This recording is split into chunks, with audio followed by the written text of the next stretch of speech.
Nobu! What did you think of the Arcanist gathering last night? I didn't expect things to get that wild. Arcanist gathering? Yeah. Were you not there? No, no one told me about an Arcanist gathering. Oh. Sorry. Maybe next time, though. Yeah. Yeah, maybe next time. Nobu, that party in Ishgard. Oh my goodness. I didn't realize how many bars there would be there. What party in Ishgard? Yeah, everyone was talking about it. I thought you'd come. I didn't hear about a party in Ishgard. Oh, hopefully next time they'll put up more notices? Yeah. Hopefully so. Hey, Nobu! Morgana! What did you think of? Stop. Sorry, let me guess. Some big party in one of the major cities that everyone else seems to have gone to. Yeah, you want that? No, but maybe I've been a bit busy with the cafe lately. You know, we need a calendar.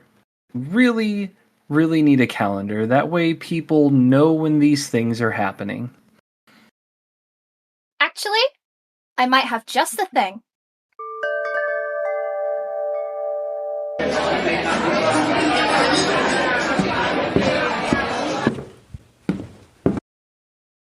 Hello, dear friend. While I get you a drink, I'd like you to ponder something. How often do you hear about events after the fact? How often do people show you art or tell you all about some wonderful gathering that took place, and you find that you knew nothing about it?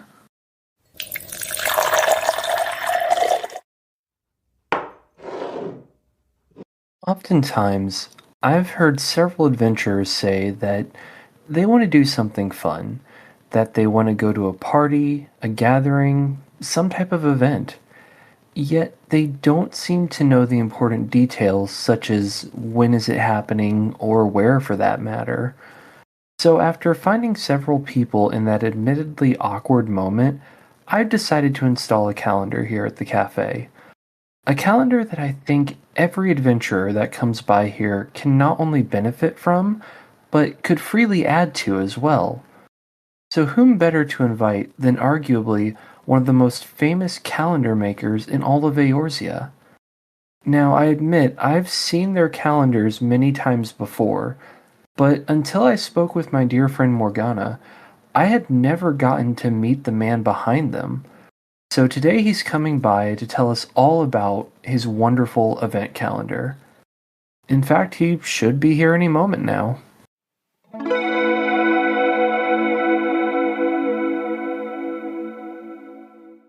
Hello and good afternoon. Today I am joined by the wonderful Erroch, and as previously mentioned, we are going to be talking all about the Final Fantasy XIV RP Event Calendar. Though, before we get into that, as those of you who've listened to the podcast before will know, in part one, I want to take some time and I want to get to know our guest. Especially now because I feel like we have a rather interesting guest and a veteran role player who is not only managed to become a pretty key part of the roleplay community in 14, but the venue part of the community as well. So, Erroch, welcome to Coffee and Carbuncles. Thank you for having me, Nobu. How are you this afternoon? As though we haven't been talking the past hour before starting this recording. Oh, a little chilly. Not as much as I was expecting, but yeah, the Tuliolo sun is helping chill it out. Well, warm it up a bit. In both of our areas, there are snowstorms this weekend, as I'm sure for a lot of you. And so if there's any weird connection issues or any weird sound moments in the podcast, just know that I will be 100% blaming that on the weather and not either of our computers. It's totally the weather's fault. 150%. So, where are you joining us from today, besides in the middle of a potential blizzard? Oh, where am I? There's this this place out in Tuliolo I like to frequent on Mondays, so I'm here a bit early, called Aunt T's Tacos. There's a couple Nice. jaw out here. Watching them eat tacos is interesting. Their jaws hinge at the side, so it's curious. But no, everybody's real friendly out here, and it's tropical, unlike where my character's narrator is sitting. But it's a great spot. The water's there. The skyline's got this nice pink hue as the sun just starts to rise. It's wonderful. And I imagine that offline you're staring at these same gray abysmal clouds that I am. Offline, yeah, there are the clouds, but there's a small family of nuthatches gathering bits of seeds from one of the trees in a last-minute attempt to stock up because it's getting cold. Yeah, we live next to a creek, and so got a lot of bird seed and stuff, and there are definitely animals out there scrambling. So makes me a little concerned, but hopefully overnight snowfall won't be too bad for either of us. Though I think that you said that your forecast also had freezing rain. Yeah, I'm a bit further south, so we're only slated to get an inch and a half of snow tomorrow, but we're getting a lot more freezing rain before we get to the snow part. Well, stay safe. I am planning on staying absolutely indoors and waiting until everything warms up again before I leave. That is a very solid plan. I am going to get out probably tomorrow and shovel. But today, staying inside, doing recording with you and hermiting in my nice warm room. Okay. But impending snow doom aside, what have you decided to drink for this interview? Well, I think just about everybody else has gone with coffee, but I'm a follower of the steeped leaf instead of the roasted bean. So it's just a standard Irish breakfast tea. So teas from India and Sri Lanka, salmon Ceylon. Ceylon? Ceylon. After watching Babylon 5, I can't pronounce that correctly anymore. Not Babylon 5. I'm getting my science shows mixed up. Battlestar Galactica. If the tea makes you a Cylon, promise you'll tell me. I will do so by your command. Okay. Full disclosure and all. Oh, goodness. I just have some watermelon juice. It's nice. I actually, because of how cold it is, I had coffee and hot chocolate this morning. So, and I didn't just want water. So in this case, just some watermelon juice. That's a good start for the day. Well, I guess it's not start for the day anymore. It's a good start for the afternoon. Let's put it that way. I had planned on this mango based herbal tea that I had picked up at earlier in the year. Well, couple of months ago, last year.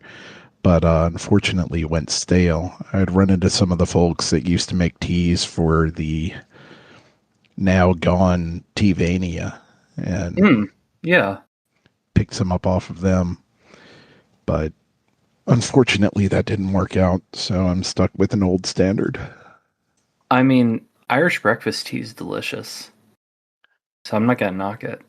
Now, before we talk all about Final Fantasy, tell me about your background a bit. Like, what hobbies do you do outside of 14? What tends to pique your interest? It sounds like sci-fi? Sci-fi has been my bread and butter since I was a kid. That was my escape from the world growing up. Um, had a stack of old hard science fiction books dropped on me as a elementary school kid, and I've been doomed ever since. That music, not as much as it used to be, performing it, and gaming, a lot of gaming, software development is as much a hobby as it is a profession. And currently, birding, Did you say birding? birding, going out watching birds. Oh, nice. I'm also a big fan of nature. I love like long hikes and nature walks, and I especially love like groups of small birds like sparrows. I mentioned my favorite locally are the nuthatches because they are very talkative, very curious, and they're goofballs. I would say my personal weakness tends to be finches. Finches are a lot of fun. They're so cute, they're so energetic, and I adore when you get a group of them together. I've seen people make the mistake of buying like individual small birds, and every time I cringe a little because if you have a small communal bird, only having one is probably the worst thing you can do to it. I don't I don't think I could ever buy a bird to keep inside. I mean, I get the parrots, things like that, but yeah, birds that should be outside, the finches, the sparrows, things like that. It just never really sat right to leave them in a cage. They need room. I think when it comes to things like finches and sparrows, I mean, as long as you have a decent sized cage and you have more than one of them together, it doesn't end up being too bad. The main thing is just if you have a communal animal, you need to let it be a communal animal. That's true. Usually, probably about two or three finches together at a time or more end up being really good. I, yeah, I couldn't imagine just having like one finch or sparrow by itself. Now, what really got me into going out and watching birds in general, because I set up a bird feeder in the backyard after watching the nuthatches, but we had I set up a little bird feeder meant for finches, sparrows, nuthatches, small birds, and we had this juvenile red-bellied woodpecker that would fly up, hang upside down from the bird feeder so it could get its beak into it to pick out the sunflowers. And it was the weirdest thing I had seen a bird do. And it would come by like clockwork. It still comes by. It's not a juvenile anymore, but Animals can get shockingly creative when it comes to food. We had one bird feeder that was really high up, and there was a squirrel that would still somehow manage to climb like halfway up the tree, then jump to the bird feeder, and then basically hang upside down to eat from the bird feeder. animals are amazing to watch. They are. They are creative and also adorable. Incidentally, that's also how I feel about the 14 roleplay community.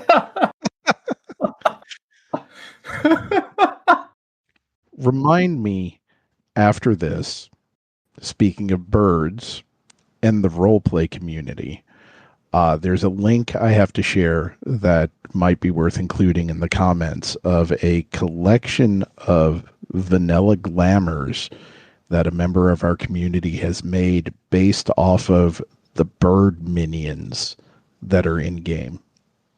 Oh my gosh, please. I would love that. That would make my day. I'm going to go ahead and make a brief note about that. And as we segue into talk about Final Fantasy, How did you come to the Final Fantasy franchise? Was 14 your first entry in the series, or have you been a long-term fan of the game? Because I know that we've spoken and you've mentioned that you really enjoy RPGs, so I'm guessing 14 isn't your first Final Fantasy? Uh, Far from it. My first one, so this goes back. My first introduction to RPGs in general outside of Legend of Zelda. I had a friend, when growing up, my parents didn't believe in gaming consoles. Everything should have a much more educational purpose. But I had a friend that snuck over his Super Nintendo. And on that was what we know now as Final Fantasy VI. And that was my introduction to the series. And also my introduction that games can have a much darker story to them. Because that's where I ran into Kefka. And there's some scenes in there where it's like, they did what? Just poisoned that many people? An entire river? Really? So that was a formative moment, not just for being introduced to the Final Fantasy franchise, but I discovered I liked more serious video games too. I think that when it comes to things like Final Fantasy VI, one of the reasons that it really draws people in, especially younger people, is because say that you're maybe a middle schooler or high school level student. The books you're starting to read are starting to get very serious in tone, in plot, in meaning. You're starting to read a lot more like allegory books. You're starting to read a lot more books about not only serious science fiction, like for a lot of people I know, Dune, they start getting into it around that age. But then you look at some of the video games you're playing, and they don't necessarily keep up with Right. the type of seriousness that you're getting into outside of gaming. And so I think that's why you have games like Final Fantasy VI that start appealing to people more in like high school, because you're starting to get into these more, I don't want to say darker tones because that isn't the only reason, but more serious lore, more serious world building, and not necessarily shying away from more serious topics. And I'm going to date myself a little to back up what you're saying. I was a senior in high school at that point. That was 94. So, yeah, I'd already read stuff like, a lot of Isaac Asimov's works, a good chunk of what Stephen King had available at the time, and I think most of Greg Bear and Arthur C. Clarke stuff. So heavy writing wasn't something that I wasn't exposed to. I was familiar with it, and this was the first time, like you said, that a game caught up. And it was also the first time where a bad guy actually achieved all his goals, which was interesting. That's something that I don't feel like we talk about enough when it comes to Final Fantasy VI is, especially, you're right, compared to most villains, not just in Final Fantasy, but most villains in general, Kefka got a lot done, unfortunately. Yeah, he won. Yeah. And then you get the third chapter of the game, which is, well, what happens after the bad guy wins? And it's a very interesting pattern that you see in a lot of games to follow, where you actually have bad things happen in video games, and then the heroes get to pick up the pieces and restore the world instead of just stop the world from ending. And what I enjoy about that storyline is, for a lot of video games, and don't get me wrong, there's nothing wrong with the I'm the good guy because I'm the good guy approach to storytelling. But when you have incidents like that where the bad guy wins and gets what they want, the heroes then are forced to reevaluate and go, okay, but beyond just I'm the good guy, why really am I doing this? and end up being a lot stronger, more rounded out characters because of it, which only enhances the story. There's a interesting corollary to Final Fantasy VI as well, and role-playing in general. A lot of role-playing games, you get the story through the eyes of one person. You are the hero. You're the character that matters. Final Fantasy VI was also the first game I ran into where there isn't really a main character. Everybody has their backstories, and you see the game from their points of view, which is kind of how you deal with role play. Everybody is the main character. You're your own main character, but so is everybody else. So having seen stories like that kind of sets you up for being able to deal with stuff like a role play community where it's the same sort of thing. I've never thought of that before, but that makes a lot of sense. And I'm definitely inclined to agree with you. Yeah, so that's probably what makes it. Not only was it my first Final Fantasy game, but probably my favorite. I don't know if I could choose a favorite, but that's why that would be in contention for being a favorite Final Fantasy game. Do you happen to have a specific favorite Final Fantasy or not 14? Sorry, I'm so used to talking about 14. Oh gosh, maybe I should start a podcast about it. Do you have a specific favorite Final Fantasy character or villain? Oh, it changes. It changes all the time. Right now, and it's probably because it's fresh. Those two Lalafell siblings from Terreno in 14 have been stuck in my head since the last patch dropped, and they are ridiculously wonderful.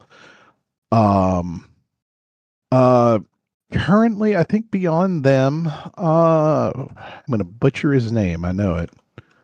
What is it?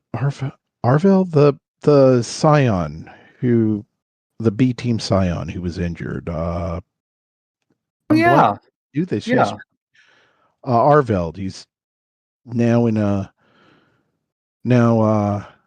lost the use of his legs and is still carrying on, taking that role of bringing hope to others. I love his character. He's been through so much hell, and he doesn't have the Warrior of Light's backing and prowess and hero status, but he's just as important in carrying forward in his own way. I think he's one of my favorite characters in 14. So we'll go with those three before I change my mind again. Just because I feel like it is such an under talked about and underappreciated ship, I'm going to make some shippers that listen to this podcast very happy, and I'm going to go ahead and say that Arenvold and Fordola are adorable together, and I love fan art of the two of them together. And I feel like even though we haven't seen either of them in a while, I will, no matter how far we get from that story, I will always be down to revisit the two of them. And I hope that there is some more shipping going on there, because the two of them end up being a surprisingly good pair. I like to think of them always working together, but I'm not sure personally if I like, in my view of how I'd like to see their story go, I don't know if I'd want them in a romantic relationship, but I want them in a friendship relationship where they're both building each other up. I'm good either way, really. I just want to see the two of them more.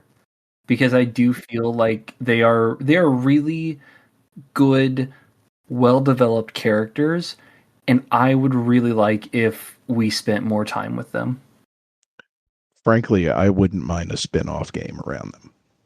I could see like another quest line, for instance, like maybe a role quest line, or maybe like a 5 quest side story thing. I'd really like that. Oh, that would be good. I would appreciate that from the devs. Them running one of the job quest lines in this expansion game. Or a whole side story. I could get stuck on this line of thought for a while. Yeah, I think we both are. Yeah, those two, their personal stories.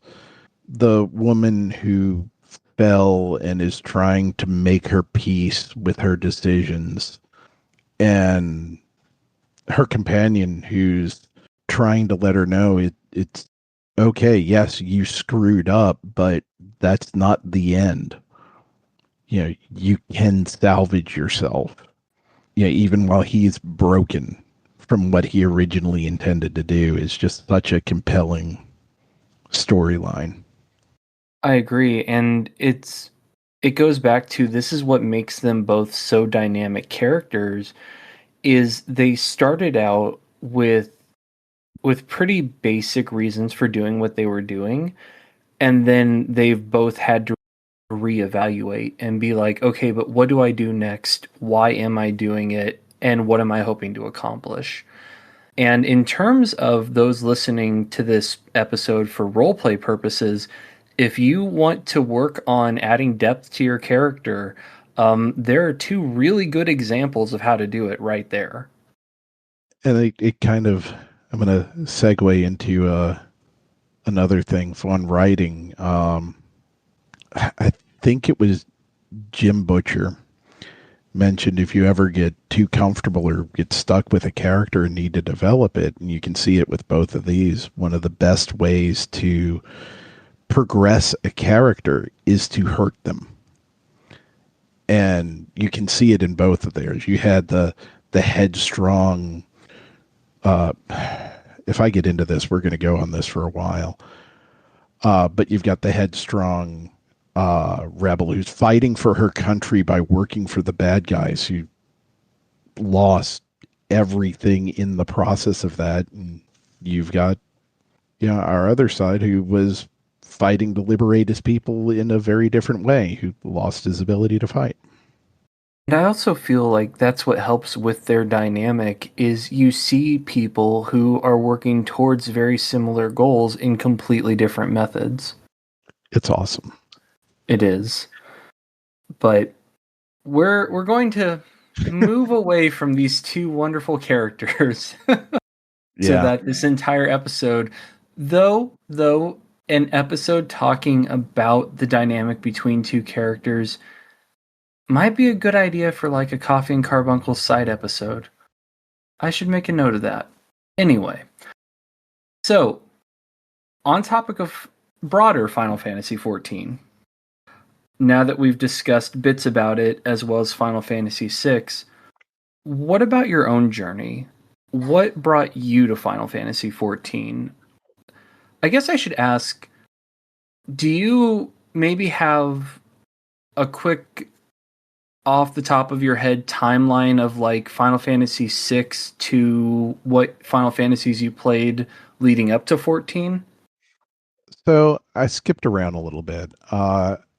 After 6, I went to 7 because everybody that had a PlayStation played 7, more or less. Yeah, naturally. And then took a break for a while. Touched on 8, never finished 8. Missed 9. Played 10 a little bit. Actually, no, I finished 10. Didn't do 11. My PlayStation broke as soon as I started playing 12, so never finished that. In 11, I didn't spend much time in it. I got into the MMO and then got pulled away for something else. Didn't do... So I guess I've played almost all. Now that I think about it, I've played almost all of them except for 9, and not much of 11. Did spend a lot of time on 16 as well once that was out. 16 is probably my favorite modern Final Fantasy, even counting the 7 remake, which I know is going to ruffle some feathers. Because the 7 remake's good, but I really like 16. As far as how I got here, I played WoW a lot, as did most of my peers. We had jumped from MMO to MMO as things surged and dropped, and we played World of Warcraft from beta until I think it was we had started tapering off about Warlords of Draenor. And we were really involved in the roleplay community over there, and it had the server we were on had some issues, and that's all I really want to get into on that. But I left MMOs in general outside of EVE Online after that and online roleplay until my best friend said, "Hey, this Final Fantasy XIV game is kind of interesting. Let's go play." And we created characters on Cactar without really the intent of getting into the roleplay community because of our experiences in WoW and deciding, we've done that. We're putting a bow on it. And, after about 2 or 3 months, you start getting that itch that there's more to the game you want out of it when you're in a world this rich. And Heavensward had just dropped. We just finished the main storyline for Heavensward, and we got an idea of let's make some characters on Balmung. And we were looking at what to play and made a group of Makote. We had, let's see, I think there were 4 of us at the time and a couple of people willing to play cameo characters. So we made this family of Makote because we thought they were interesting, kind of like a loose gender swapped, not really pre-Empire Rome, because now the boys don't get referred to by their name instead of the girls, because you had all the old stories of this is the first daughter of such and such in media about old Rome, where they wouldn't actually say the daughters' names. We thought it would be neat that they flipped that on its head. And that was 11 years ago, 12 years ago, something like that. And that's where I've been. And what made you choose Balmung for that? At the time, I didn't make that choice. One of my closest friends decided that's where we should go. The FFXIV Role Players Forum was the hub of roleplay on Final Fantasy back then. And it was either Balmung or Ferry or what was the other one? There were 3 places we had considered, and that was the biggest one at the time. Since we're all US based, Omega was really big back then too, but that was more No, wait, Omega wasn't around yet. I'm getting my timelines mixed up. But but he picked it based off of that's where the most people that we could find were. So we just started there. So by the time you came to Final Fantasy XIV from WoW, would you say that you were already a pretty experienced role player then? I think I had been role playing for probably online for about 6 or 7 years by that point, and then had taken a few years off. I had got my feet wet in online role playing with Old Muds, and then Neverwinter Night, Persistent Worlds, and some time in Asheron's Call, even before that.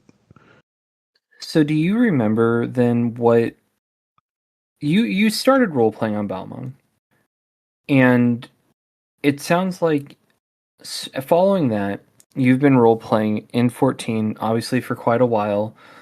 Do you remember what first got you interested in venues versus just group role playing and more like player hosted activities, or do you even remember your first venue you attended? So, my my partner and I, who were not partners at this point in time, were role playing in Ul'dah on Balmung, and there was this group of people sitting outside the quicksand talking about this pub crawl. It was Westoteco, Ogene, who I can't pronounce their last name, and I'm having trouble visualizing it right now, and a few other people. And we thought, what the hell are they going to do with a pub crawl in this game? Let's stick around and find out. And that was the Club Crescent group, which is still running today, running their annual pub crawl. That was the first thing we had run across as far as organized event roleplay. It was out in the middle of Ul'dah, and we went from tavern to tavern in the open world, all the way up to Coerthas, where we ended the night with they had stops with little games from other FCs and groups and a couple of little performances. We didn't have barding back then, but it was mostly just people reciting poetry in game and calling it singing, which was cool. And that was our introduction to it. And the next day, we wandered over to a venue called the Drunken Moogle, which is also still running, and I think actually opened its doors 8 minutes ago for our first actual in-house roleplay. And that was how it started. Sorry to interrupt. So in some ways, it was almost like an overworld fate popping up. I mean, you weren't even looking for a specific roleplay event in Party Finder or anything. You happened to be in a hub town and just kind of fell into it. Yeah, we were running quests.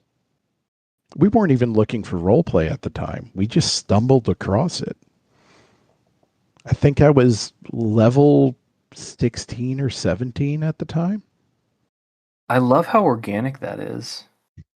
I mean, of all the ways to start roleplay, especially in 14, and start getting into going to venues, what a great start. We had done some roleplay before, but it had been like out on Pearl Lane. Back then, you had dozens of people doing underworld type roleplay or setting up little markets out there, or running into people in Limsa.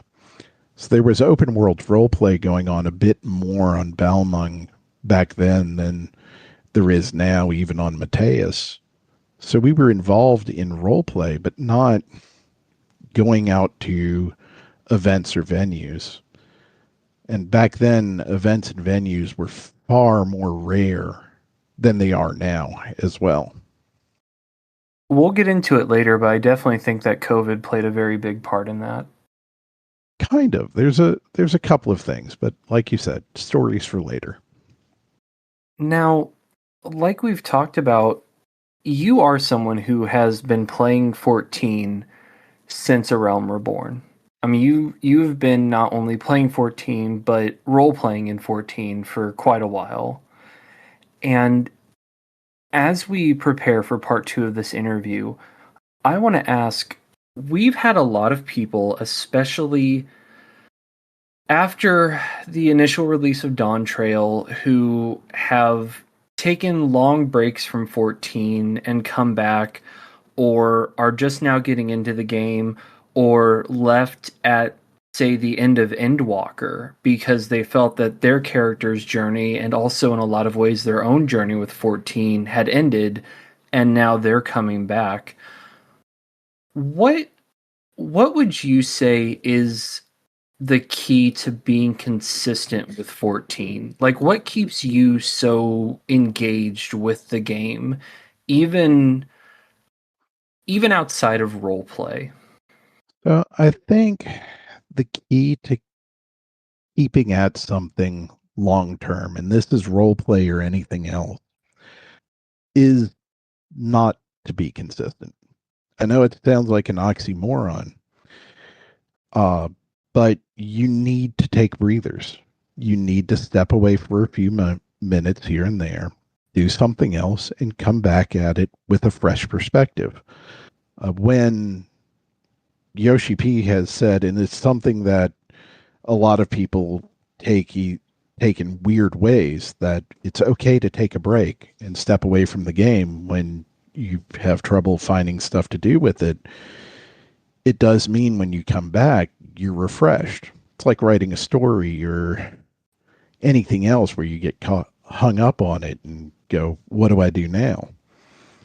But with role play, that taking a break could be, I pause this character, I spin up a new character, and now I've got a new story to tell. Or it could be I go play Final Fantasy XVI for a week and see Clive's story and get some fresh ideas rolling. You don't have to quit the game to break that consistency. But my trick is I'm not just doing 16. I still remember some people being very shocked when Yoshida said that about, well, if you're not having fun with 14 or you want to do something else that's not 14, then just stop playing 14 for a little bit. But I think that it's good to have that reminder, and I think that it is something that some people did need to hear, because I have noticed you see people who didn't necessarily like the start of Dawn Trail, or like I said, following Endwalker, felt that their story was complete. But as we're gearing up for the new expansion, and as they're doing 7.3, 7.4, I've noticed kind of like a renewed vigor in the community for not just roleplay, but 14 as a game. And I think that stepping away for whatever reason between Endwalker to now, I think that probably helped with that.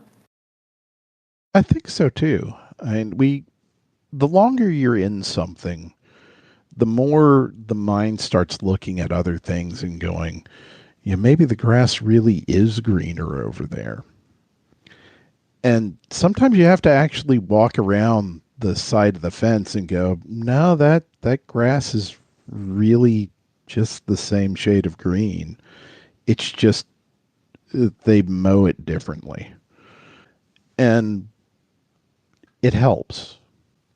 Other games have different things going for them than Final Fantasy. The writing's different, the combat's different, the stories are different. But it's still a good game, and it still tells stories that I like. So, I look away. I hop into Elite Dangerous, go look at the stars, chart a journey somewhere, come back a few days later, and go out into cosmic exploration and go look at other weird silica-based life. Whole new story to tell. And as someone who really enjoys not only gaming, but also science fiction, would you say then that, like, you're leaving and indulging in other media, does it give you a new perspective to look at the stuff in 14 with? Kind of. Yes and no. It does let me get out of a rut. It lets me separate from some of the voices in the community that like to harp on things for certain, which does let me change my perspective. Especially earlier in Dawn Trail, there were a lot of voices going, this is bad and here's why. And it kind of drowned out, this is for me personally, it kind of drowned out all the parts of Dawn Trail where I'm like, this is freaking amazing. There's stories in early Dawn Trail where I really liked how they brought out the little bits of culture for all the different races, especially the Mamul Jaw, and how different they were from the other races we've experienced. And in all the trying to figure out how to put this correctly, but in all the noise that had come up afterwards, I kind of forgot some of that. It got drowned out. And when I took a couple of weeks away and came back and started doing the side quests, it brought it all back into perspective that, it really was a good, solid story out there. It had its bad part. I wouldn't say bad parts, really. It had its rough edges, but it's a good story. So it helps you reshape things or refocus things. I had a very similar experience. Earlier in this season of the podcast, I was either busy working on the podcast. I'd say probably like August to October of 2025. I was busy either working on the podcast or I was working on a Japanese research project for a Japanese history.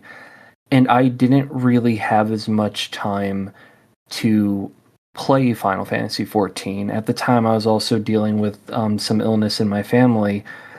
And most of my interactions with 14 and the 14 community was either through various YouTube videos or through talking with podcast guests.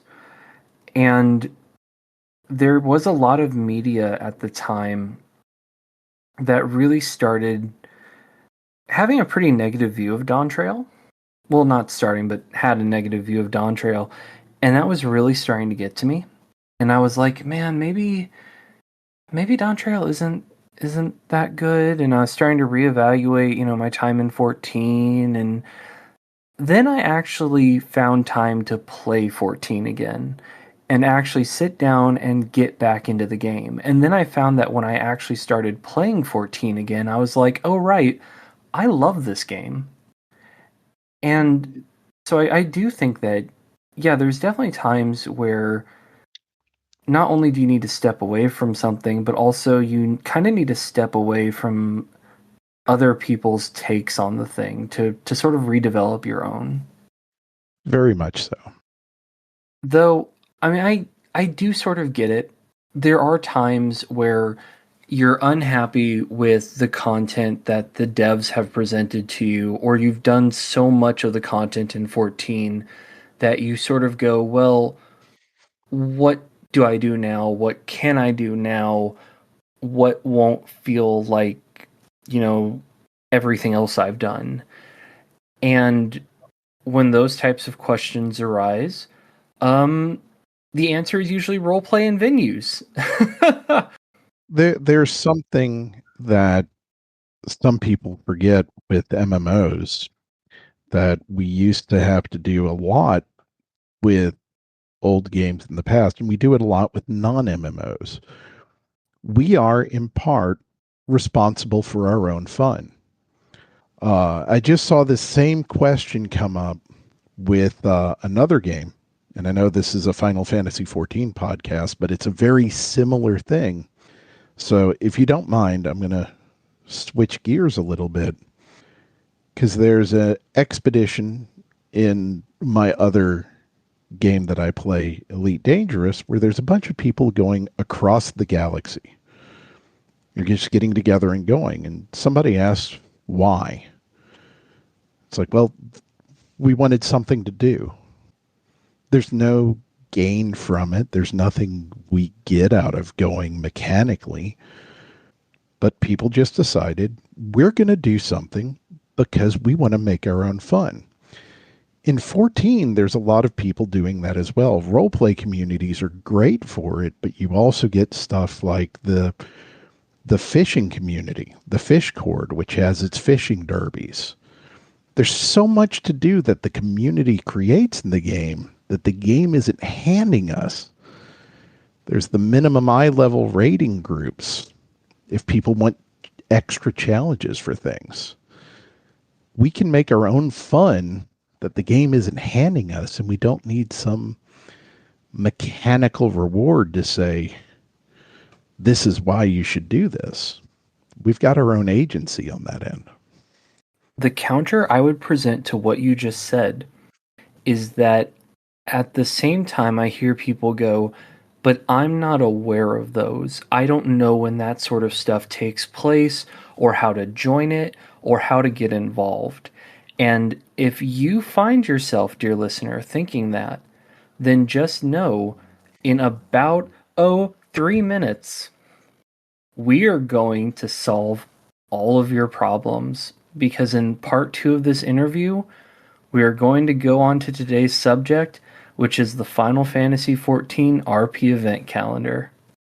So bear with us. We're going to take a little break. And when we get back, we are going to talk about how to have more fun with Final Fantasy XIV and its community. So we will be right back.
All right, welcome back to part 2 of my interview.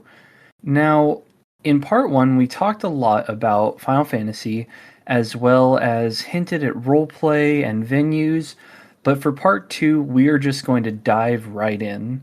So, moving on to the topic of the episode, Erroch, you are the co-creator and admin of a wonderful community tool, which is why I wanted to have you on to talk about it. The Final Fantasy XIV RP Event Calendar.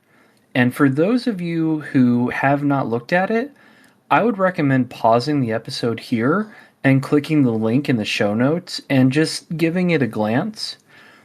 The calendar is a wonderful resource that is purely player-driven and allows people to look up events on any data center or server in hopes of finding a venue or event that they'd like to attend. And I hope that's a good description. Do you have anything to add to that? It's a pretty good description. It focuses on what we've been referring to more as traditional roleplay events, which is events focusing on players interacting with players, characters interacting with characters. For some of the more modern definitions of roleplay events, the nightclubs that get kind of referred to as RP light or mostly out of character. There's some other good resources for that, which I can also give you to link. They're important parts of the community, but not the sort of thing that the calendar caters to. Now, as I understand it, you and I have quite a bit in common when it comes to roleplay, both in terms of how long we've been playing 14, as well as how long we've been role-playing. We've both been role-playing since early 14, and I hear that you and I have both hosted roleplay panels? So we've had a couple at DragonCon. Martin Freepaw and I have co-hosted a panels on roleplay in 14. We did one last year that got quite an amazing turnout, more than we were expecting. And we've done a lore panel on Chocobo and another kind of retrospective-ish lore panel on 14 in general. And I hear that you've also been bouncing around some ideas for more roleplay focused panels in the future, possibly at Here, Dragon Con or Gateway Fate. I haven't submitted anything to Gateway Fate yet because I'm not 100% certain I'm going to be able to go this year. If I can confirm that, I'm hoping to maybe bring some of what we've done at Dragon Con or get a general roleplay panel going there on maybe how to find or start a roleplay community of your own. But next year, we're hoping, it's not confirmed yet, so please nobody take these as set in stone. We're still waiting for everything to iron out. But my hope is that we'll have kind of a roleplay 201 panel at DragonCon, and with the blessing of the powers that be, maybe a dealing with anxiety in roleplay panel. So, as someone who has his own Roleplay 101 panel, what would you classify as Roleplay 201? What would that sort of look like? So, our Roleplay 101 panel covered a lot of the basics.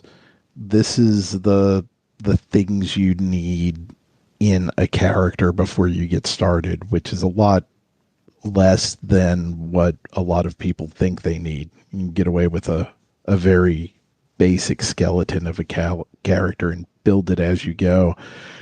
How to do basic introductions, basic exits from scenes, how to interact with people, the basic do's and don'ts. You know, don't god mod, don't write for other people, keep in character, out of character, all that stuff.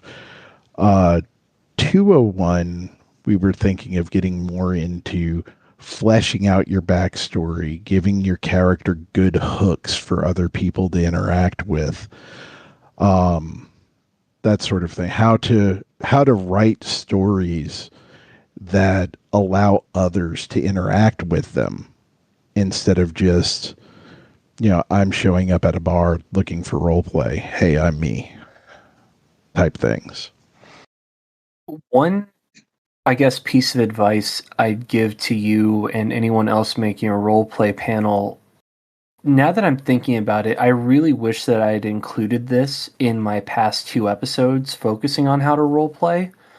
One thing that you should figure out, because I feel like it really changes how you both go into the roleplay as well as the interactions, is this going to be a short-term or long-term RP?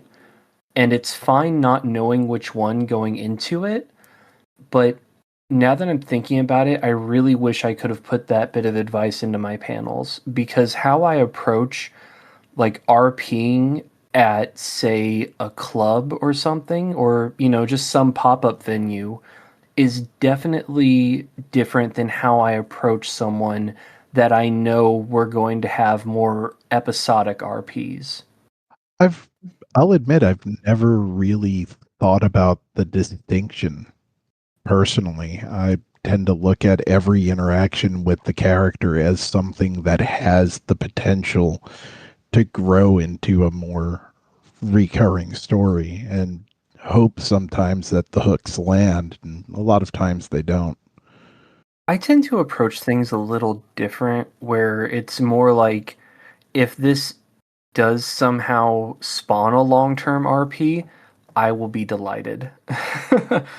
It's definitely that, though. I'll be delighted if it does, if one of those hooks actually does set, but I don't expect it to, if that makes sense.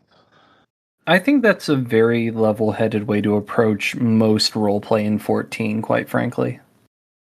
Is just sort of don't go in there with a lot of expectation, just sort of start role-playing and see what happens. Exactly. There's no, this is, like you said, a kind of a general rule. There's no expectations that you can put on other players unless you're really arranging things ahead of time to go, hey, I'm looking for somebody to role play through this story with for X amount of time. And even then, it's just a small social contract people will wander in and out of those as they need to. So you can't really expect off of random interaction anything more than that being a random interaction. I agree. I have to ask, is all the time you spent role-playing what helped drive you to ultimately create this calendar and this resource for the community? Like, I understand that you and a friend made the event calendar together. How did you end up making this? Like, what's the RP event calendar deep lore? So Neftin, who role plays Arase's sister, was the one who started it. Back in the day, there was the forum, the FFXIV role player forum, and people would post, "Hey, we're doing our event here," in different threads, or they'd throw stuff up on just shout about it in game, because Party Finder wasn't nearly as useful as it was today back then. I don't even remember if we actually had functional Party Finder back then with an other category. I know I didn't use it back then. But we got tired of trying to just dig through 50 different threads to find out what was going on today. So she started manually compiling a list of, here's what's going on today, every night. And it started taking more and more of their time up. And we started having less and less time to actually role play. So I got the bright idea of getting involved to kind of spread the work, because it was their project originally, not mine. And I started automating things, and it started growing. And it was originally just Balmung. Fairy had their own event listing. Somebody was doing that for them, and we used to run it out of a link shell in game, where we'd post the list at the top of the hour, and a post on Tumblr once a week. So it was a much smaller scale thing, but it kept growing, and it kept getting more and more time consuming. And that's kind of out of a need to reclaim time, because we just wanted to find out where these things were ourselves. You know, it started growing into the calendar you have, or we have today. That's the deep lore. We wanted to find roleplay, and it was a pain to do it, so we made the calendar. And that is the key reason that I wanted to have you on, because you and I have both had panels about how to start roleplay, how to find roleplay, and the number one thing I hear people in 14 say when it comes to roleplay is, I don't know where to find it. Obviously, you look at Party Finder, there are a lot of venues, and it's very hard to distinguish, well, what's just like an out-of-character club versus a more, as you've said, roleplay event. And I think that that is what makes this calendar so wonderful for the community, is you don't have to ask, where can I find roleplay at?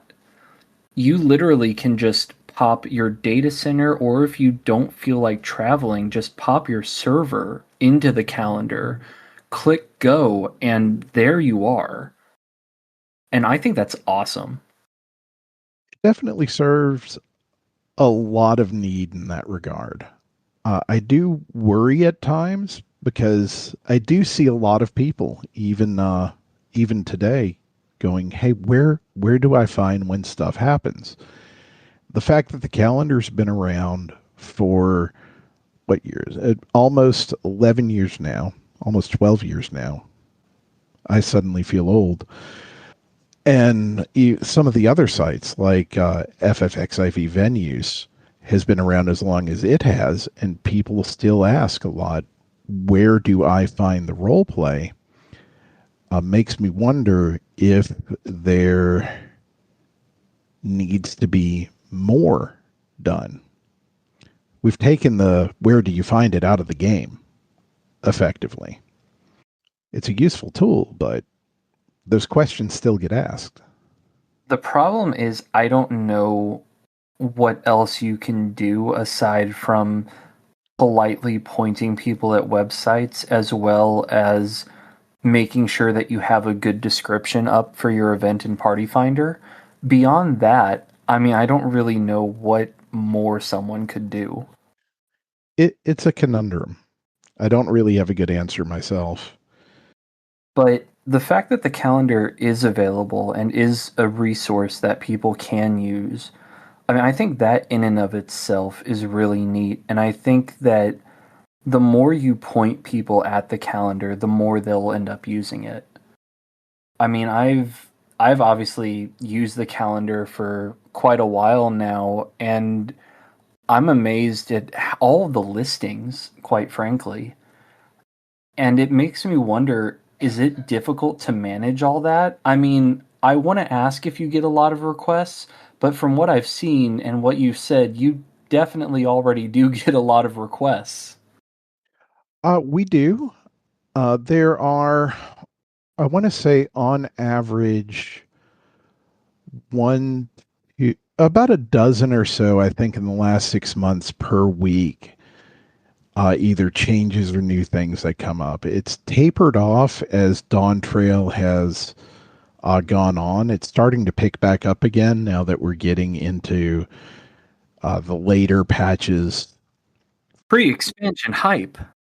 Yeah, pre-expansion hype, and the change in tone in the new patches has also revitalized people, kind of like we talked about earlier in this podcast. But also the holidays are done, which is another big thing. There's kind of a slope and peak of player activity over the year, and every winter it tapers off some. School starts up again, you get winter exams, and your school age people drop off significantly when school starts. Some actually come back, but more seem to drop off. And then after the holidays, you've made it through your first semester, you didn't bomb out or what have you. Folks start surging back because now things are stable again. And I think we're also seeing that right now, too. And I will be the first to say that it is very welcome. Yeah, it's nice to see. Now, something I noticed about your calendar is it relies almost purely on community feedback. Not only are players able to submit events, but you also, at the bottom of the website, politely ask that if any events are no longer operational or didn't happen, to send you an email and let you know. And I realize that may seem obvious to some people who are listening, but in my opinion, I think that it's really good to have that loop, that player admin feedback going on and activity, because it actively keeps the community both involved and invested in the calendar's well-being. We started without that. We started just collecting everything we could find and adding it to the calendar. And we found out pretty early on that it really hacked some people off because they didn't want their event broadcast to the entire world. Some people like their small space that reminds them of Cheers. Everybody knows your name. And they want to keep it that way. They don't want 50 people showing up that nobody knows. And that's their prerogative. That's a good thing for them. So we stopped going out and looking for new events to add to the calendar. So it's entirely user submitted. We don't accept submissions on behalf of someone else anymore. So the only things listed are things people have decided to list. So there's a lot of gaps on it. The reporting event, we do have some staff on the calendar that try to make it out to go check to make sure events are running, but that's tedious work, and there's only so many hours in a day and so many of us. And there are a lot of roleplay events out there these days. You bet there are. When we started on Balmung, there were 4 events a week regularly. That was our highest occurrence per week. You had the Grindstone, you had Drunken Moogle. Those 2 are the ones still going. I'm not going to list the other 2 because they're not going anymore, and one of them was very adult, so I'm not going to mention that one especially right now because this podcast is rated T for teens. And now there's, oh, give me a moment. I can give you a close number. Right now, on today, there's what I want to say 30 going on today. Not just on Balmung, but these are all ages events going on in just going on today that are listed on the calendar. So the scope has grown, and with that, we need that feedback for, hey, these folks aren't running anymore. Please go check on them. I mean, I think that that's the best way to go about it, because you spoke earlier about how you and your staff used to do everything manually, and I could not imagine doing that now. I mean, the amount of time it must have taken up must have been crazy. Yeah, it was a thing. I think Nefton was spending about an hour and a half a night updating the listings. And that was just with Balmung. Okay, that's what I was going to ask. Yeah, I imagine that now with how extensive you have that calendar, I mean, it would take a lot. Wow. There was a point in time where I was spending more time updating the calendar than I was doing anything else outside of work. And the tooling has gotten a lot better to where it's eating up a lot less time unless there's weird things that need direct looking into. But for the most part, it is much less of a strenuous endeavor than it was back then. I'm glad. I mean, I think that it's really nice to have these community tools, and obviously I've had other guests who run various community tools, but I know that that type of dedication, it ends up eating up a lot of your time. And I think that finding that sweet spot between I want to do this for the community, but also I still need time to, be a human, I think that that can be kind of hard to achieve sometimes, unfortunately. Well, at one point, I had to stop and ask myself, I do this. Part of why I run the calendar is for selfish reasons. I run the calendar because it helps the roleplay community thrive. And I want the roleplay community to thrive because I want to roleplay in that community. So it's a self-serving loop. But I got to the point at one point where I'm like, I'm not role-playing anymore. I'm spending all of my time working on the calendar.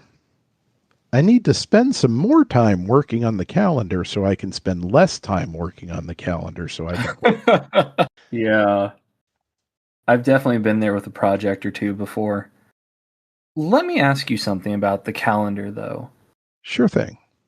I noticed that you generally allow events for pretty much all ages and age ranges, and you say on your website that you do allow mature rated events, and those are clearly marked, which I think is good because obviously different events have, like we talked about with Final Fantasy VI, might have a bit darker and more serious themes depending on, where they're taking the role play.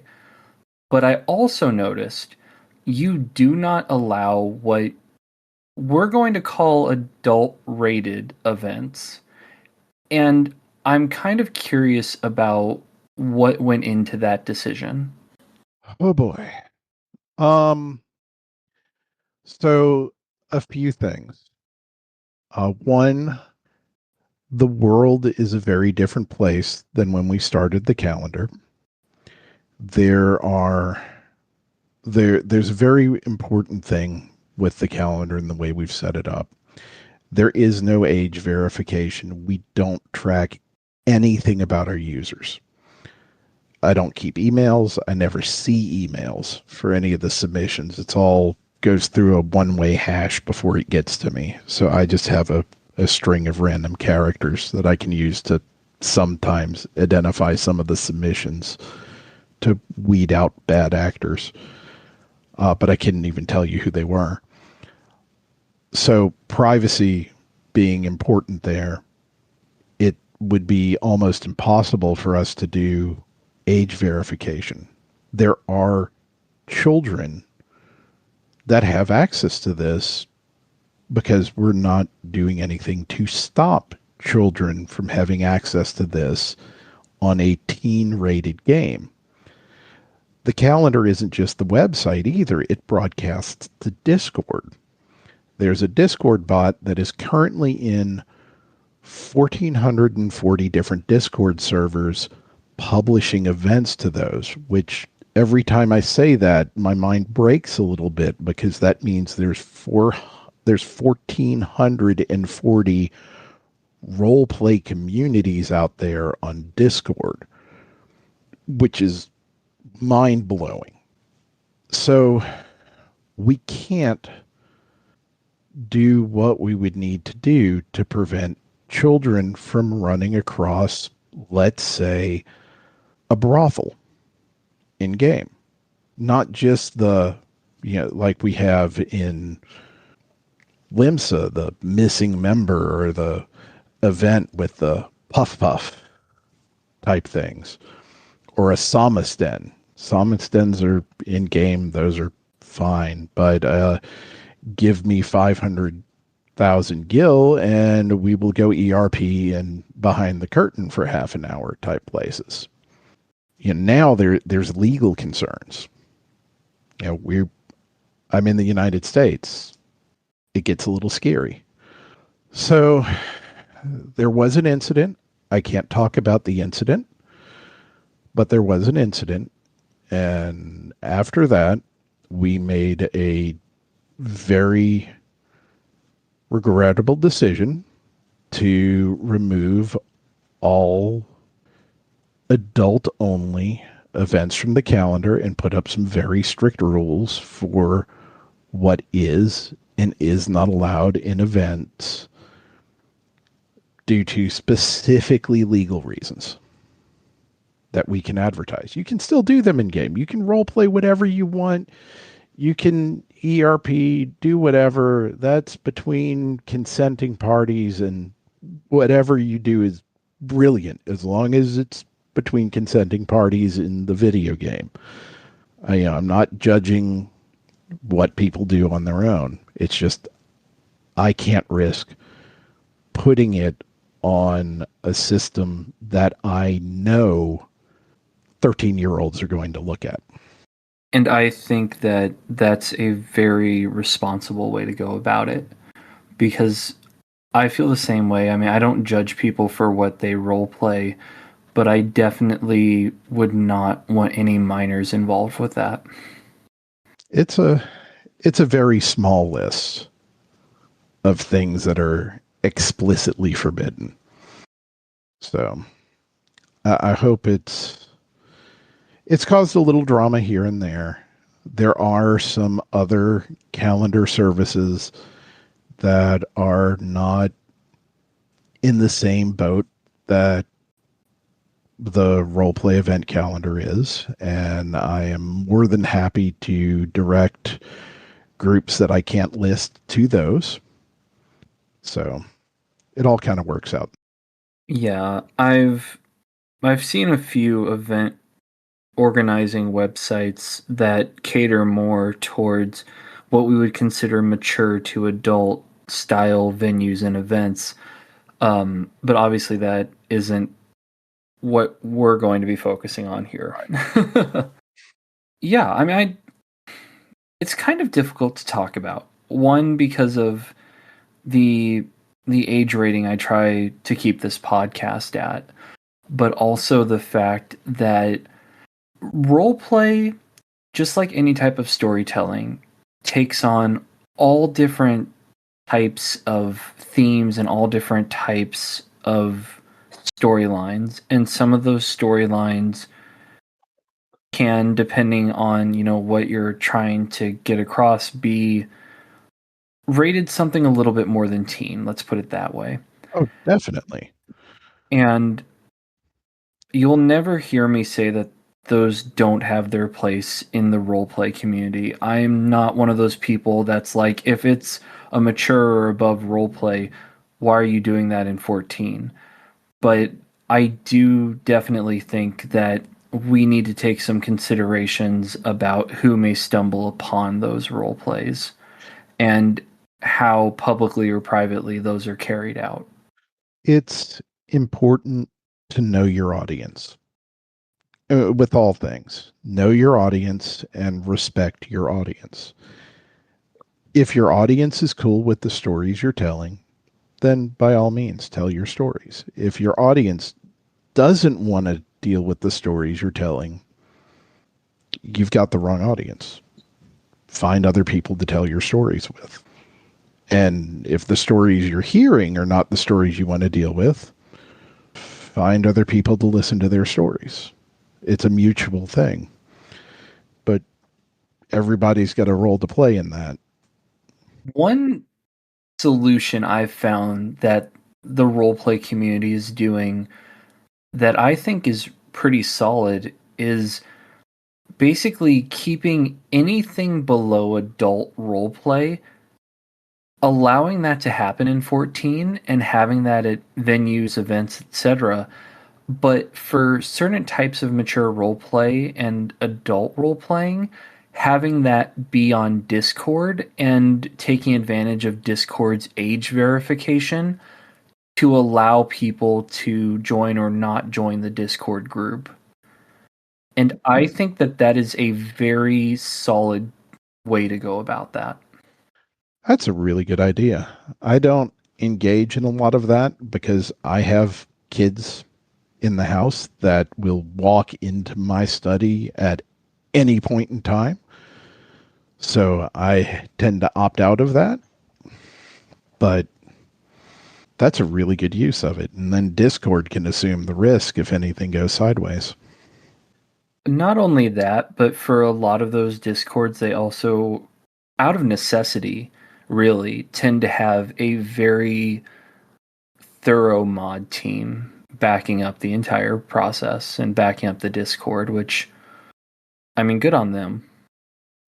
But back on the event side of things, I think you're onto something with the whole Discord side of vetting. There's a number of venues I've seen where they're not on the calendar, but I've seen some groups that they do their stuff in game, but they also use Discord as you have to join the Discord first, get vetted there, and then you're allowed into their event community. And that also would allow gating for making sure the people that are involved, one, they understand what they're getting into, and you can moderate better. I'm curious, do you yourself run any events or venues? So this is a tricky question to answer. I don't run an event or venue per se, but I am working on building an open world roleplay hub. There's a project I've started with a couple of other people. One of them, you heard the name mentioned earlier, Martin Freepaw, was interested in it and has been showing up a lot. But we got tired of everywhere people were gathering to roleplay be in a color palette that reminded us of old 90s first-person shooters, meaning everything's brown, and decided we wanted to make a different roleplay hub. So started the Buscarrons Druthers project. which right now is every Tuesday. It's started out just at about 7 p.m. U.S. Central, 8 p.m. U.S. Eastern, and has spread out to where people are regularly showing up at about 4 p.m. U.S. Eastern now to make it more EU friendly. But it's not a venue. There's nobody actually running it. It's just role players coming together and role playing. Do you have a website or a card or anything for that? Yeah, I can get that to you and we can link it. I would really like if I could put the link to that in my show notes. Will do. I am sending it to you currently. I appreciate that. I am curious, do you have any specific type of event or venue that you're pretty fond of? I have long time been a fan of the performance community in Final Fantasy XIV. There's an amount of creativity there, and it's something unique to Final Fantasy XIV. There's Do you not mean theater or musicians, or what do you mean by performance? a bit of both. There's some groups that do, it's now commonly referred to as macro dancing, but it got its start with a group of role players in the cliffs in the north of, I think, northern Thanalan that were putting macros together to music they had rewritten the lyrics for to fit Final Fantasy XIV in roleplay. And it kind of grew from there into larger group numbers, and there was a massive community for it for a while, but now it's kind of gravitated more towards the more out of character style performances. But I've always had a soft spot for that. Taverns are kind of your bread and butter. I used to run with Neffs in a small fight club out in Limsa that we handed off to Era ages ago. It's long gone now. But that's kind of what I cycle between. I know the calendar tends to have a lot of listings these days, as I feel we've covered pretty thoroughly. And I understand that obviously you're one person with limited time, but do you manage to get out to quite a lot of events and venues yourself these days? Or how often do you find yourself still going to roleplay events? Not as much as I used to. I spend more time personally looking for open world roleplay. A lot of the events, especially the more organized things like the fighting clubs, are, well, they're just that. They're organized. They're more things to partake of than things for the characters to do. They serve a purpose. They're a shared experience for the characters to go through and then role play about later. But I'm finding myself gravitating more towards, things like I'll go visit the Blood Sands or the Tuliolo Mondays, or, well, Buscarrons every Tuesday, obviously. I still drop in on roleplay events fairly frequently, but not at the frequency I used to. I mean, that's fair. Plus, you have real world responsibilities. It also kind of goes to kind of what we talked about earlier in the first part. I'm kind of palate cleansing. Step from the bit, immersing myself in the open world side of things, and then I'll probably switch back in a month or two to heavily role playing at events for a while. It'll bounce around. I'm curious to ask, as someone who's been involved in the 14 roleplay community, not only as a role player, but also making sure that people can find roleplay avenues, do you have any way you would describe the change in role playing over the years, or are there any particular trends or changes since A Realm Reborn in the 14 roleplay community that you've noticed? So there was a lot more out in the world roleplay when I started in 14. And that was kind of by necessity. Because we didn't have the services we do now, we didn't have the calendar, we didn't have the FFXIV venues, we didn't have a robust party finder system. Finding roleplay in these little isolated groups was more difficult, and also housing wasn't as available back then.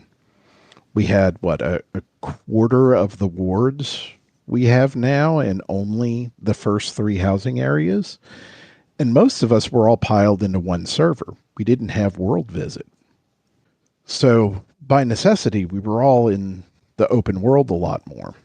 There were a lot more of us in one place. As time's gone on and there's more housing, there's more events going on at the same time, the community has thinned out a lot. There's more of us, but we're distributed more. The hub communities have also fragmented more. So we're spread out instead of the roleplay forum, which was an easy place to find and was the one place because Discord didn't exist yet, or well, it did, but nobody really used it. We're now spread out over 1,400 roleplay Discords with at least, I can think off of the top of my head, 7 or 8 major roleplay hubs. So we've kind of lost that global community where names popped up the same all over the place. I think that's the biggest change over the years. We've gotten bigger and more diverse, but we've also spread out more. It's like we're not Cheers. We're now like Manhattan. I remember when that was going on, when we had the sort of realignment of servers and the new data centers, and there was a lot of discussion about that at first.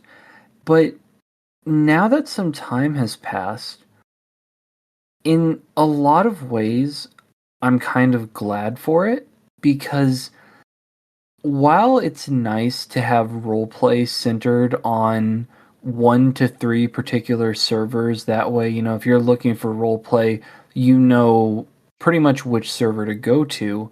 At the same time, if that server is congested, or especially before we had server visit and data center visit, that created a lot of problems for people looking for roleplay on what hadn't been essentially dubbed the roleplay server.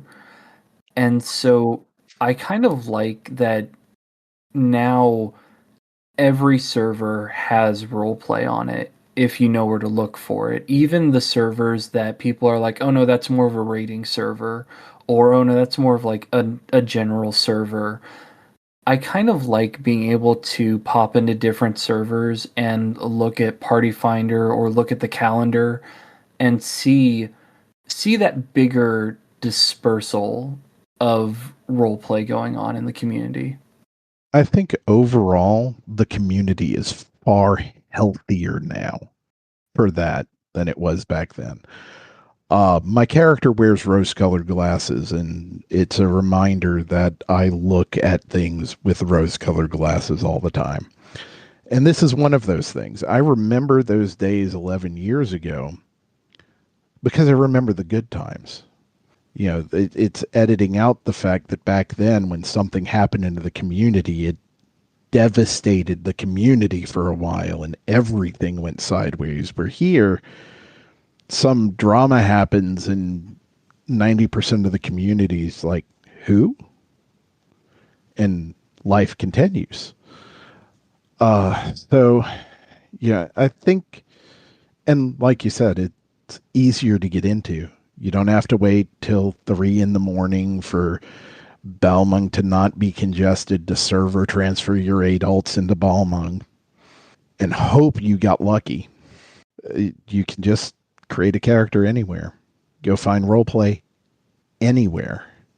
So it's a lot more accessible, a lot more resilient. There's a lot more stories out there now. So there's more chance of finding something that matches your style of role play, your style of story. But I do look back on rose-colored glasses where I could go anywhere and go, hey, I know that guy. So trade-offs, but better. Yeah. Yeah. I think trade-offs is a pretty good way to describe it. But that's how it's different. You know, I'm fully willing to agree with that. I will say that, like you commented on, I don't miss the roleplay community being basically centered on a few key figures and then things going sideways with one of them and then having problems for months. I definitely do not miss those times. I don't miss that at all. And it seemed like that was when I actually think about it and take off the rose-colored glasses, that was more often than I would like to admit. There is a reason you refer to your cast of characters in theater as dramatis personae, because drama is in what we do. Yep. Oh gosh. But stories from ye oldie times aside, because I'm sure we could trade them. Thinking about the calendar and thinking about roleplay, I want to bring up something to you that I've talked about with previous guests on here. I've asked some of my previous guests who run events or run venues this question, and I would really like your thoughts. Well, not a question, but a phrase. I would like your thoughts on a phrase. And here it is. Player-hosted events keep the game going between patches. What would you have to say to that? Well, I think right before our break, I brought it up. The key thing. It's what keeps the community going even during the patches. Those player-hosted events are what makes an MMO a living, breathing entity compared to us all just playing, I don't know, what's the latest, Ghost of Yotai and sharing our stories about it on a forum or Discord somewhere. We could all get a patch for that and play through some story and go, this is great. Look at the story we've just gone through. But player hosted events, roleplay and otherwise, Mog Talk and Frosty's World First race, the fish cord stuff, roleplay, the pub crawls every year, the Drunken Moogle event going on right now. That's places where we come together and we interact. That's where the massive multiplayer happens, not in the MSQ, which is what we get during the patches.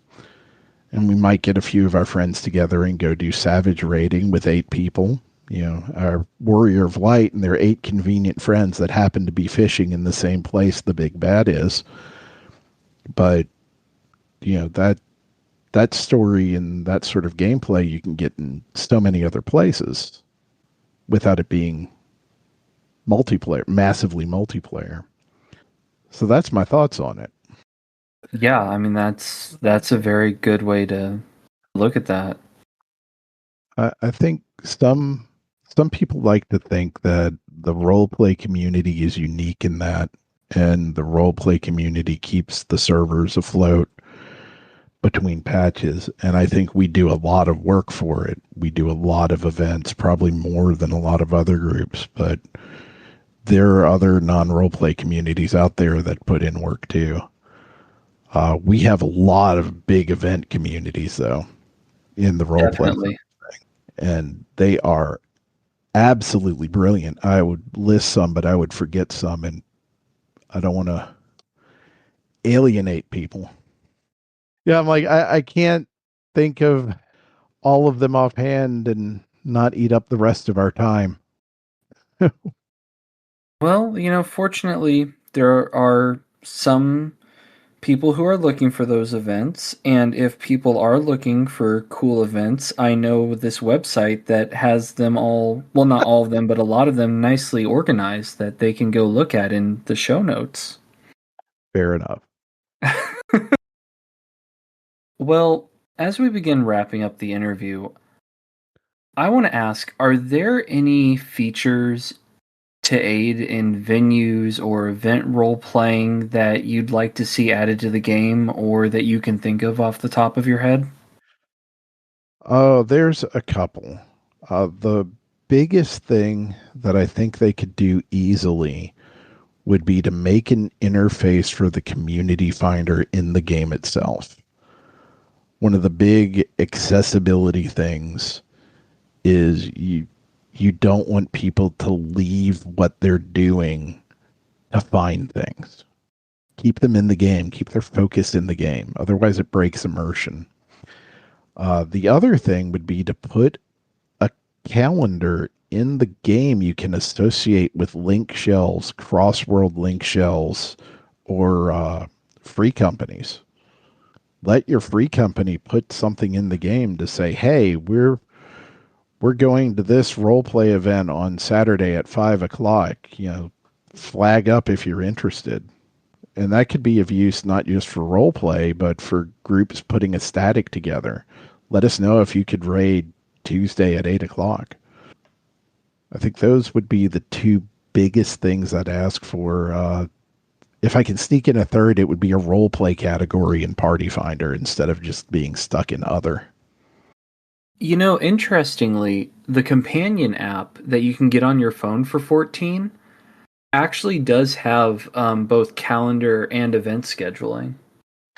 Yeah, it's just weird we don't have them in the game. Yeah. I mean, it would be really cool if in game we could have personalized calendars, even if, like you said, it's just for free companies. Though I definitely would want it on a per person basis, and maybe the ability to add stuff. Like have a feature that if the leader of a free company adds an event to the free company calendar, it basically gets downloaded into your personal calendar in game. I think that would be amazing. That would be really cool. And I think that would do so much in terms of helping with community organization stuff. I think that's a wonderful idea. Cross-world free companies also comes to mind. I have very low hopes of ever seeing them, but if they did exist, I would be delighted. Because I've thought about that too, especially with, I don't want to sound mean, but I think our cross-world link shell system is a little clunky. Yes. And if we could have a better way to organize that, I mean, I think the community response has basically been, well, that's what we have Discord for. But if we had a better way to organize that in-game, I think that would go a long way. And I think, so this is a topic I've thought about a lot. I had some pretty high hopes on Dynamis when it flared up. I went ahead and actually bought a mansion on Dynamis with the thought of creating a role play, a place for people to create scenes for role play in all the apartments. And Dynamis didn't get the attention I was hoping it would from the role play community back then. So I kind of shelved it. But one of the issues when people go over there and why people don't like going over there. So I guess this is number 5 in my features to add is when you data center travel, you lose access to communication with everyone. So more accessibility to friends, FCs, and whatnot when you're on different servers and different worlds. I do have high hopes that that's something we'll see in the future. I think that right now they're just trying to make sure that stability is more the priority when you're traveling, especially between data centers. But I I'm hoping that we do get better communication while traveling going forward, and I feel like that's something that we're very likely to have. Yeah. Just you're gonna have to stop me because I can keep coming up with ideas. It is all good. I'm just grateful that we can sit here and have these kinds of discussions. I mean, I know that we're both dealing with weather stuff, timing stuff. I'm just glad that we were able to do this interview. So am I. It's been refreshing. I don't get to talk shop about role play as much as I'd like. Probably because I can go on and ramble about it for days. But speaking of which, do you have any more questions before I ask some questions of you? Because I have a few. I'm going to drop one more question. All right. When and or if you know about your attendance at Gateway Fate this year, could you please let me know? Because I will gladly meet you there, and we can be two old men chatting about roleplay for hours over a nice meal. I will let you know as soon as I find out. And likewise, if you happen to decide to go to Dragon Con at some point, let me know. I know there's some people that are planning on bringing Mahjong boards out there, and there's this nice little alley between buildings with some tables set up. And I don't know if you play Doman Mahjong. I do. Very rarely, because it tends to take up a lot of time. Well, last Right. year we played Ricci Mahjong in real life. I learned how to play Nice. Con from Fruity Snacks, Aya, and Melodic Blue was there as well. And I think we're going to try and do it again at Dragon Con. So if you make it down, we can talk roleplay over tiles. You know, I've never been to Atlanta or Dragon Con, so you know that is a very real possibility for the second half of this year. I will keep it on my calendar and I will keep you updated. Well, that is all the questions I have for you. It sounds like you're pretty ready with your questions for me, so let's do it. All right. So you've got this series of roleplay tutorials. How would I really roleplay this? So it's kind of a two-part question or an either or. You can do it either way. In the questions you've gotten for how would I roleplay this, have there been any really interesting questions or any questions you've gotten that have made you really think about how you approach roleplay?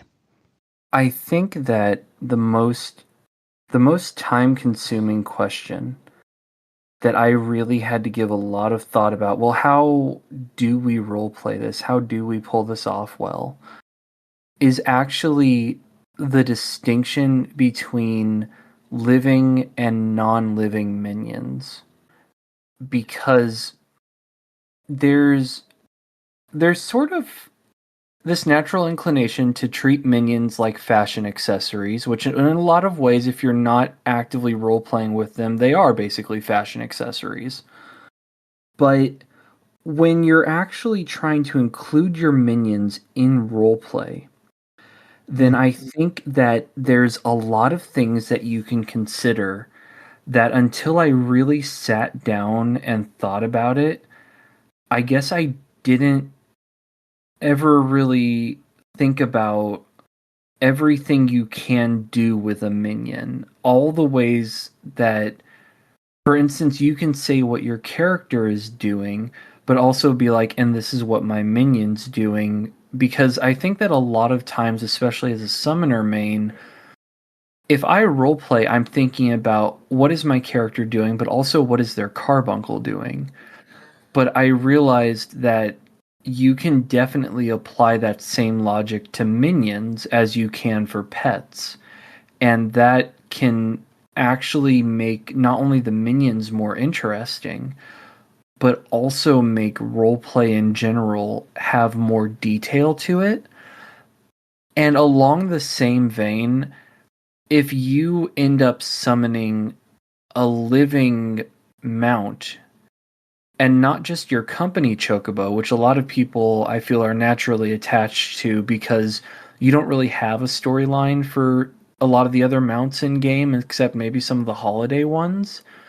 But you can get very creative and very expressive and very detailed with what your minions and your mounts are doing, not just your character. And that made me really re-examine if I'm in a scene and obviously I have my pet, my carbuncle, and I'm talking about what they're doing, how often before that point was I also talking about what my minion was doing and how expressive they might be.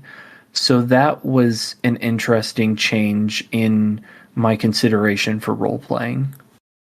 Oh, that's brilliant. I love minions in roleplay because they also allow us to interact with the scene from a different point of view and trigger things that our characters wouldn't. Like I have an otter that's been following Arasi around since a roleplay scene in Shirogane years ago that involved fishing up a tuna and going, wow, the ones in Final Fantasy are ridiculously large. How are our two characters going to eat this? And the otter has a very different and somewhat aggressive personality compared to Arasi. So I can use him to poke at things Arasi wouldn't dare do. Do you have any minions you use like that? Not off the top of my head. I tend to roleplay my minions as being fairly tame, though I do want to tell a story. There is one way I saw someone use a minion that blew my mind because I had never considered it in my entire time roleplaying in 14. If you notice, we have some minions like Fenrir Pup, like Carbuncle, and like our cute little sheep we get that we also have large mount versions of. And provided, you pay for the Carbuncle mount, but that's a whole nother thing with the shop. But I saw someone, I don't remember if it was with the sheep or with Fenrir, where they had the minion out, and then we were traveling, and so they were like, and due to a bit of pumping some magic into my minion, they grow to mount size, and I just get on my minion. And then they summoned, it was either the large sheep or the actual Fenrir mount. And then they just went on their way. And I was like, I have never considered that. Just casually being like, oh, well, my mount just shrinks down to minion size or vice versa. I was like, that is brilliant. That is such a cool idea. Isn't it, though? Or that at some point.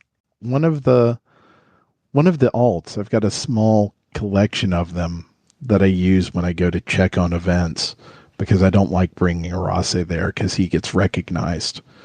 And I like to go and just immerse myself in the event without being recognized. Is a little yellow jacket arcanist that always runs around with his carbuncle. And I do have the paid blue carbuncle mount. So I can have him do that whenever I'm in roleplay and need him to leave. I'm incapable of just walking in and checking off some boxes that say, yeah, it's running. Yes, it's at this time. People are here and staff are role-playing. I end up staying for half an hour to an hour or so. So it's such a brilliant way to go about it because not only are you taking advantage of the fact that minions unsummon when you get on your mount, but I literally watched the person go and stand on top of their minion and then roleplay making their minion grow, and then they summoned their mount, and obviously, minion gone, giant version now there. And I was just like, I don't know why I never thought of that before, especially as a summoner main. It handles the other side brilliantly too. One of the things I always stumble on is, what the hell do I do with my mount when I show up at a scene? It's like, do I put this thing in the chocobo stable? But if it just shrinks down. It's a minion. It's right next to me.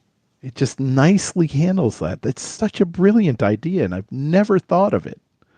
And see, the crazy thing about that is we've both been role-playing since basically 14 came out, and there's still stuff that we see people do either in roleplay, in character, or with how they set up their event or their venue, and we're like, huh. And that's one of the things that keeps me so in love with role-playing in the 14 community. And the reason that, like we talked about earlier, I'm glad it's more dispersed now, is because we still have people coming up with new stuff and new ways to use what's already available in the game and combine that with role-playing. Yeah, there's always something new. So, speaking of something new, that gets into my second real question. New people. So, you've got episode 28 of your podcast, Crafting a Roleplay Character, your Gateway Freight presentation. For a lot of people that I've talked to, making the characters an easy part. They can come up with a character, they make these brilliantly complex cards. Their stumbling block is when it actually comes to initiate contact with people they don't know. I've got a small library that I use, but what are some of your favorite openers or ways to introduce your character to a stranger and initiate roleplay for the first time? Okay, so this is going to sound so stupid, but actually, my opener for chatting with new people out of character in 14, as well as chatting with people in character in 14, are exactly the same thing. And that is both me and in character Nobutaka will go up to someone and just be like, hey, your outfit looks really cool. Because here's the thing. If someone took enough time and effort to make a dyed, customized outfit, they have a reason for that. They have some type of explanation for why they took the time to do that. And it's even like I say in my panels, if you're nervous about talking to someone, it doesn't matter if it's in-game, real life, whatever, comment about something unique with their outfit, and that is an instant conversation starter 90% of the time. Right. It gets them talking. And you've complimented them. So now they feel important. You are starting a conversation already on a high note because the person has gone, they have noticed and acknowledged this thing that I took time to add. I like that one. That's I've used that more out of character than in character, because Arasi is oblivious a lot of times to he is absolutely oblivious to fashion. So it doesn't work as well for me in character, but I like that. If your character is in character oblivious to things, if the person has a really unique or rare weapon, literally just swap nice shirt or accessory for, hey, tell me about that weapon. Same effect. One of my favorites, especially when going into a new roleplay event, is to show up with a character that thinks it's something else. What? So, Elaborate, please. So one of our favorites, my best friend and I played characters together. Was we went to and this is this one I have to give credit to him. There was a underground criminal, gathering place. That was a tavern. He was going to go make sure it was still running for me. Big underground scene. It was go to the bar, you order this particular item from the menu, and that would give you access to the back room where all the shady dealings and auctions for illicit items and whatnot happened. Well, he showed up because he wanted that item. He wanted the Rollenberry cheesecake off the menu. He thought it was a patisserie instead of I'll be honest here. If I see cheesecake on a menu, I go for the cheesecake too. So same. And but I've gone to I've taken Arase to a tavern and shown up with a book going, I'm supposed to return this to somebody who borrowed it from here. I don't think I'm in the right spot. Can y'all tell me if this place matches a description somewhere near here? And well, while I'm here, I might as well get a drink. The whole I'm lost. Can you help me? I like that. I've never done that, but I like that. And it's kind of the same thing in a way. It gives somebody a way to feel useful because they can now go, oh, that, and especially if you make it something that they'll know where it is. Like, I'm really looking for the Bismarck, or I'm trying to find where the Arcanist Guild is. Then their character can be, oh, yeah, I know where that is. The player feels smart. The character can help out somebody, and you've got a reason to talk now. But I really like doing the outfit thing in character. That's a good one too. I haven't seen. What you just said makes me think of something though. Is if your character is looking for a landmark, depending on how far away you are from that landmark, you can make them sound more or less ditzy, because there's definitely a difference between being in the mist and looking for the Bismarck and being all the way in Gridania and looking for the Bismarck. There was somebody that did that. Well, and that's why the Bismarck came to mind. There was somebody I saw that wandered into Buscarrons and was asking people how they got to the Bismarck. They were supposed to meet somebody for a date. And we were like, we hate to tell you this, but you're in the wrong part of the world, or the wrong part of the country. And they missed their date. They got a link for a call that their person was in Limsa and got fed up and left. And so they stayed and role played with us. Aw, in character, poor soul. Yeah, I mean, out of character, their date didn't exist. Right. It was just another opener. Dude, that is so solid. I love that. I mean, kudos to whoever did that, because that is brilliant. And see, this is this is why we could spend literal hours talking about roleplay, because there are just so many unique things people come up with. Yeah, and it's just a window into the creativity of our community. Absolutely. Go anywhere you go, any of the venues out there, they're all unique. Every one of them's got some, even, I hate seeing, oh, it's just another tavern, because it's never just another tavern. Everyone's always got a unique spin on it. There's something different about them. The menus may look the same, but the people there are different. It's going to have a different feel. There's always something new to find.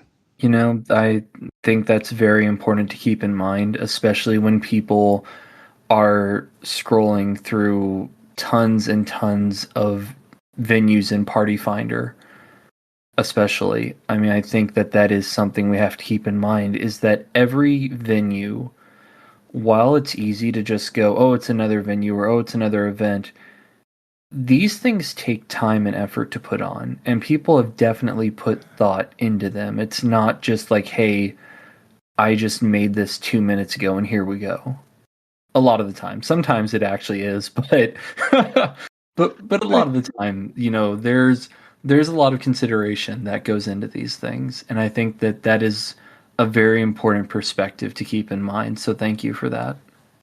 Even if they did decide 2 minutes ago, hey, we're going here and doing this, the characters involved weren't made 2 minutes ago. So there's still things to see.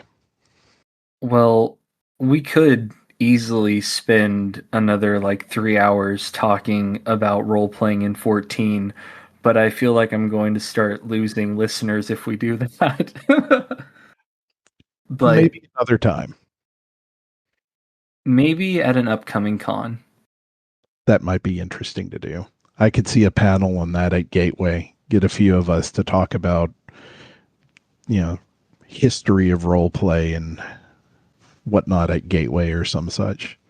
Only if I can come in a white wig and have a cane to shake while we're talking about it, especially if we're talking about back in ARR. I'll bring one of my spare canes. I appreciate it. Well, thank you so much for taking the time to do this, and gosh, anytime I get to talk about roleplay, I get ridiculously excited. Thank you for having me, Nobu. It's been a pleasure, and likewise, I could talk shop about roleplay for days, and don't get to do it enough. Indeed.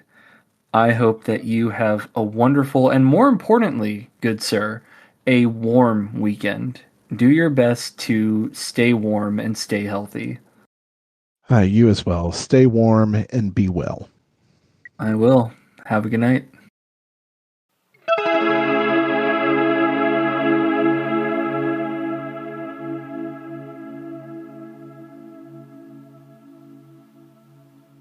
Well now, that was truly a delight. It's always nice to talk to someone who I have so many shared interests with. I feel we could have chatted for hours, and I know that even following that conversation, he and I are going to have many more like it in the future. Though, what did you think of it? As I said when you first arrived today, I've found countless adventurers saying that they don't really know how to find a fun place to just let loose, or that they keep hearing about fun events after the fact. It's my sincere hope that after today's conversation, that'll be less of a problem. Not only can you benefit from the event calendar, but when you hear other adventurers having the same problem, you can now make sure that they take advantage of the calendar as well. This way, not only do events get bigger turnout, but we're now able to invite our friends and have fun together as a group. I think it just really comes down to coordination. Well, I'm rambling, sorry. It looks like your drink is about finished. Be careful when you go, alright? Remember to stay warm, and make sure you stay healthy. And of course I'll do the same.